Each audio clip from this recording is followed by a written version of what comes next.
بسم اللہ الرحمن الرحیم۔ السلام علیکم۔ اس وقت آپ دیکھ رہے ہیں ہمارا چینل صبا کچن۔ نہایت ہی شکر گزار ہوں آپ لوگوں کا جو ہمارے چینل کو دیکھ رہے ہیں۔ آج میں لائی ہوں مٹن ملائی بریانی گھر پر بنانے کے لیے مزیدار ریسیپیز کا طریقہ، لیکن بتانے سے پہلے آپ سے گزارش ہے کہ اگر آپ ہمارے چینل پر نئے ہیں تو ہمارے چینل صبا کچن کو سبسکرائب کریں اور ساتھ میں لگے بیل آئیکن کو دبا دیں تاکہ ہر نئی آنے والی ویڈیو کا نوٹیفیکیشن آپ کو بر وقت ملتا رہے۔ آئیے سب سے پہلے بتاتی ہوں اس کے اجزاء۔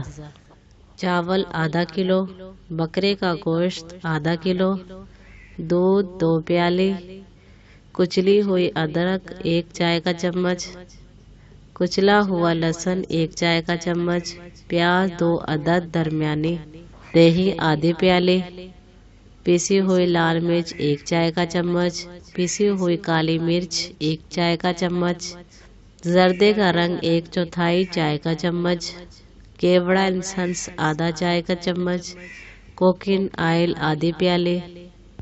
آئیے اب تیار کرنے کی ترتیب بتاتی ہوں۔ گوشت کو صاف دھو کر دہی، نمک، ادرک، لہسن اور لال مرچ سے میرینیٹ کر کے رکھ دیں۔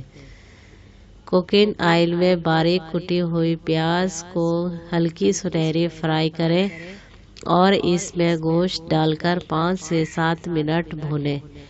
پھر اس میں ابلا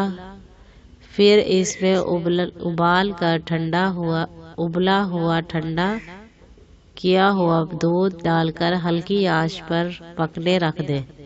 چاولوں کو دھو کر 15 سے 20 منٹ بھگو کر رکھیں، پھر ایک کنی ابال کر پانی نتھار لیں۔ چاولوں کو گوشت کے مسالے، اس میں گوشت گلنے کے بعد آدھی پیالی دودھ ہو، اوپر سے زردے کا رنگ، کالی مرچ اور کیوڑا انسنس ڈال کر شروع میں درمیانی آنچ پر 5 سے 7 منٹ رکھیں، پھر ہلکی آنچ پر 10 سے 15 منٹ کے لیے دم پر رکھ دیں۔ مزیدار مٹن ملائی بریانی تیار ہے۔ اگر آپ کو ویڈیو اچھی لگی ہو تو ویڈیو کو لائک کریں اور دوسروں کو شیئر کریں۔ ویڈیوز کو لائک لازمی کیا کریں تاکہ آپ کو اس طرح کی اچھی ویڈیوز بر وقت ملتی رہے۔ شکریہ۔